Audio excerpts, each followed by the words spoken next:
Bonjour, ici l'astronome Eclipse du site astropléiade.fr. Préparez vos jumelles et télescopes. 2017 s'annonce comme une année astronomique remarquable. Dans sa nouvelle version, Astropléiade vous accompagnera au fil de vos observations du ciel. Et parce que nous sommes toujours plus proches de l'astronomie, de nombreuses surprises nous attendent.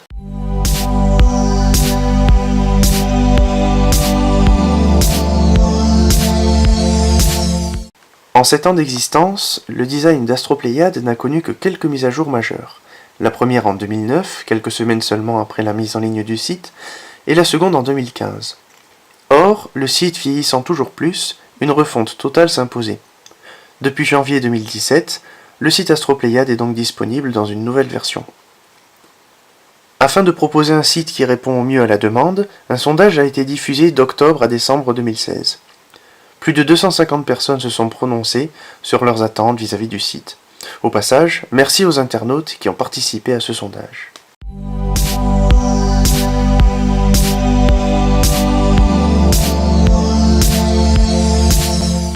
Nous connaissons tous les 8 planètes qui tournent autour de notre Soleil. Mercure, Vénus, la Terre, Mars, Jupiter, Saturne, Uranus, Neptune. Il s'agit des principales composantes de notre système solaire.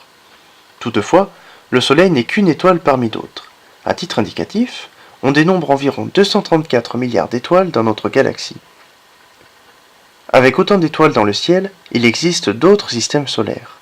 Cela signifie que d'autres planètes gravitent quelque part. Or, ces planètes portent un nom, ce sont des exoplanètes.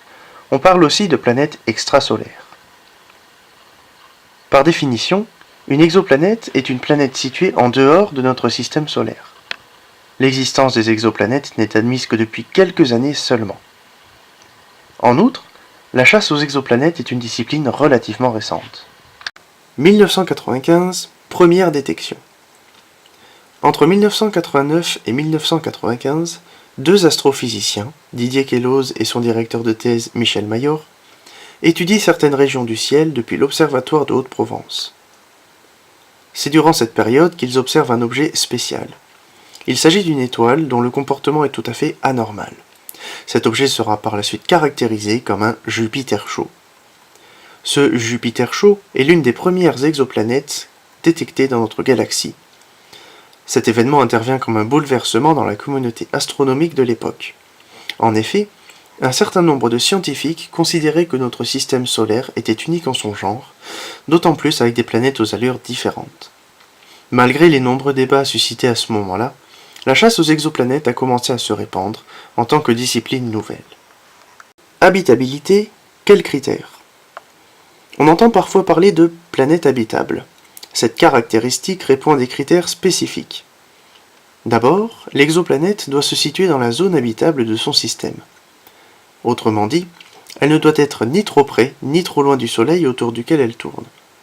Cela garantit des températures acceptables pour une forme de vie telle que nous la connaissons. À cela s'ajoute la présence d'eau. La vie ne peut exister qu'à l'aide de l'eau à l'état liquide. Ensuite, l'exoplanète doit avoir une surface autre que gazeuse afin que la vie puisse s'y développer. Le rayonnement de l'étoile, dans le domaine de l'ultraviolet, pourrait également avoir un impact sur les conditions de vie, mais les scientifiques ne savent toujours pas dans quelle mesure. Les études se poursuivent toujours à ce sujet.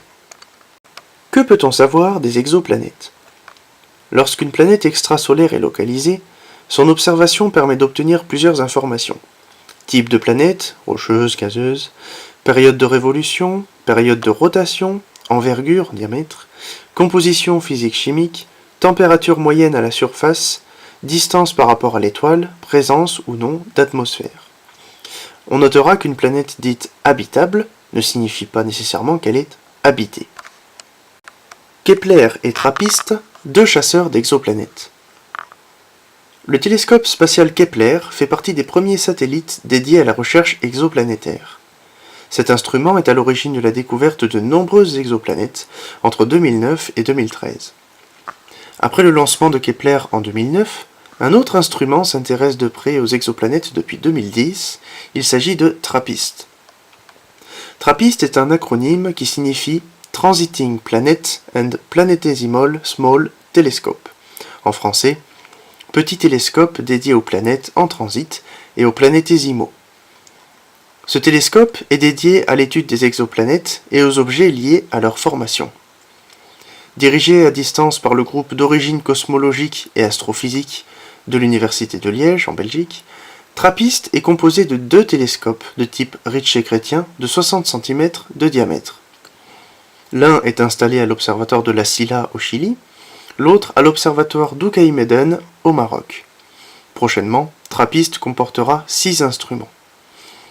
Selon le site officiel, TRAPPIST a pour mission d'étudier les planètes naines en formation dans notre galaxie. Cela permet, je cite, de déterminer le taux de formation et les propriétés des systèmes planétaires. Pour détecter des exoplanètes, TRAPPIST a recours à la photométrie différentielle. Via la méthode des transits, cet instrument peut repérer le passage de planètes telluriques de petite taille autour de leur étoile, naine rouge. Un tel procédé demande du temps. En effet, pour qu'une planète extrasolaire puisse être découverte via la méthode des transits, celle-ci doit passer entre son étoile et la Terre. Au moment du transit, la luminosité de l'étoile diminue, permettant ainsi d'identifier la présence de l'exoplanète. Il est alors possible de déterminer sa masse, son orbite, sa taille et si elle possède une atmosphère ou non. Or, l'observation d'un transit est rare et difficile, ce qui implique d'étudier beaucoup d'étoiles sur une longue période. Quoi qu'il en soit, TRAPPIST a déjà détecté des exoplanètes, la dernière découverte ayant été publiée en mai 2016 selon la revue Ciel et Espace. Meilleurs vœux pour cette nouvelle année et à très bientôt sous les étoiles.